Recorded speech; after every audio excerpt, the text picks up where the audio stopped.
introduce myself. I am Dr. Deepak Seshadri and I have done my MD Physician and MS in General Surgery from Russia, and presently I am doing PhD in North Caucasian State Academy, Medical Academy.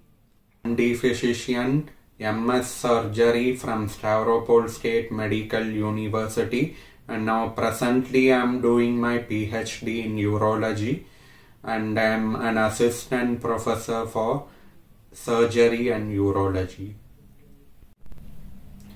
My dear NEET aspirants, don't worry about your results, whether you're qualified or disqualified, and come back to Russia and you will definitely prosper and glory very much. Yes, it's a very important exam in a life to become a surgeon. So it is one of the toughest exam considered in the world and recognized globally worldwide. So we are going to discuss what is first of all MRCS. So MRCS is membership of Royal College of Surgeons. It takes place in 4 universities, that is England and Edinburgh and Ireland and finally Glasgow. I would like to discuss about eligibility for MRCS. So those who have qualified primary medical qualification are considered to be eligibility for MRCS. So eligibility, those who have obtained their primary medical qualification or MD Physician or MBBS, and institution has to be recognized under WHO and FAMER, FAIMER, Foundation of Advancement of Institution and Medical Education Research, and it has to be mentioned under World Medical Education Directory. So why MRCS? First of all, so MRCS is worldwide recognized qualification, and those who wanted to be a surgeon can go through MRCS pathway. It's a very easier to do, but it's a very difficult exam. So you need to prepare more and dedicate your timing for exam, at least 5 hours a day. 5 hours a day you have to dedicate for 4 months. Otherwise MRCS is very easier exam and it's a easier pathway to become a surgeon compared to other route.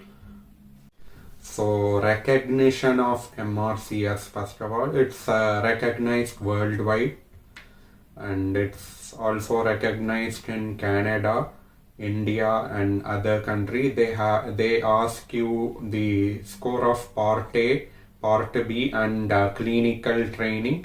Clinical training for surgery would be like 6 years in UK. You would be paid with stipend, and it is one of the qualification directly accepted in India, bypassing present FMG and future NEXT.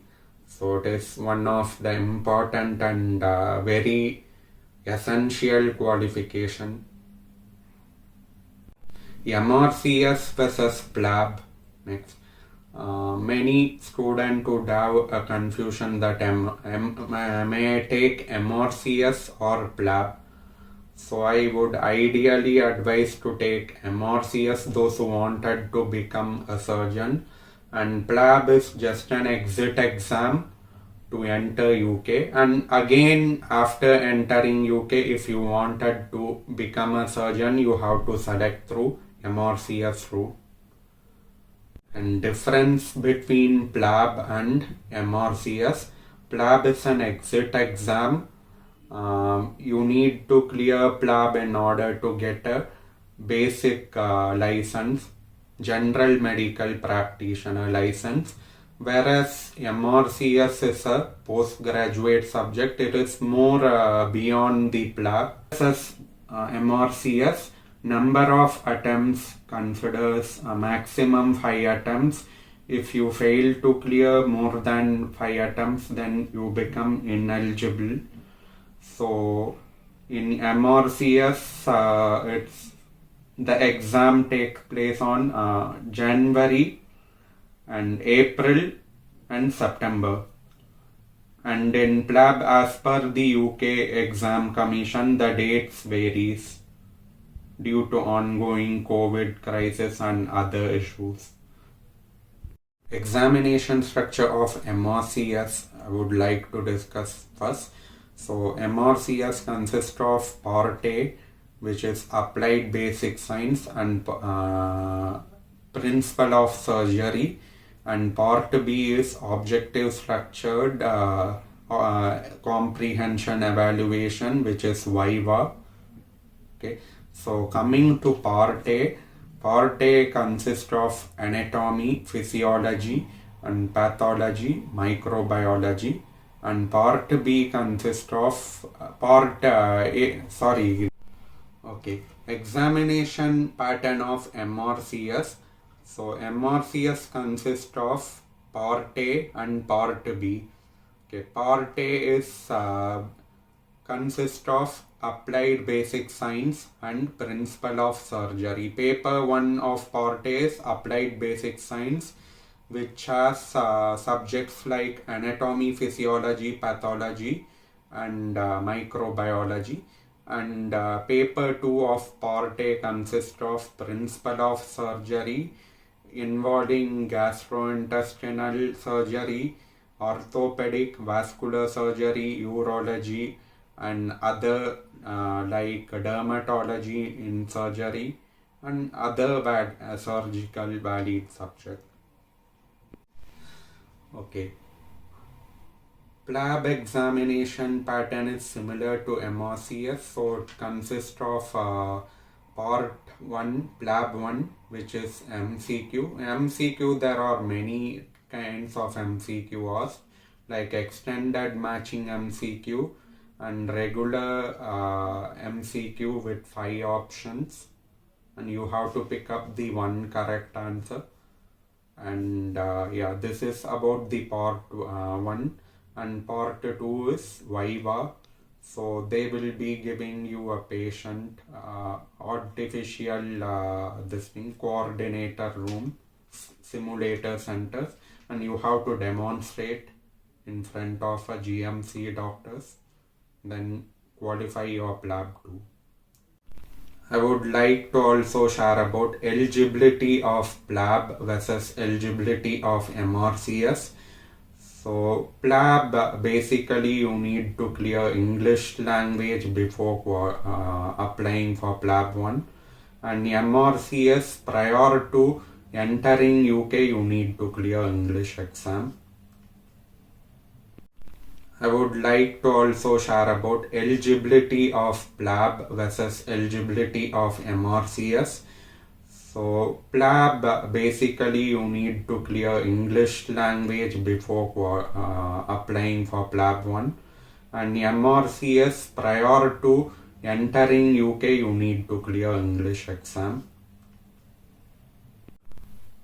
Finally, FRCR, it's a fellowship of Royal College of Radiology, and one of my friend has already done this qualification, and now he is about to give the second part of the examination in India.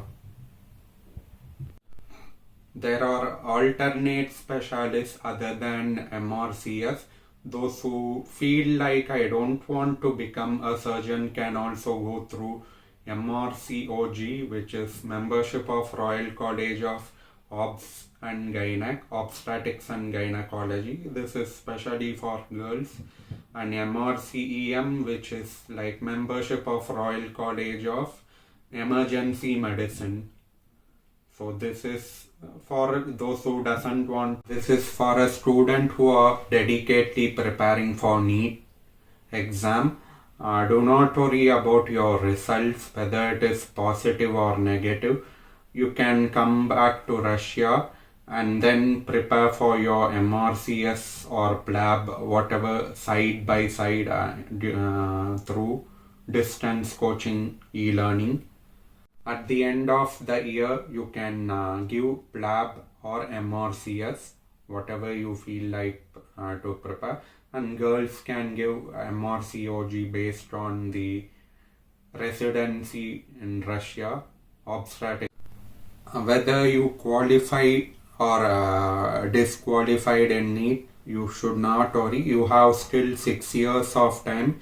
You can make a hard work within this 6 years, and you can become a worldwide recognized doctor within this 6 years.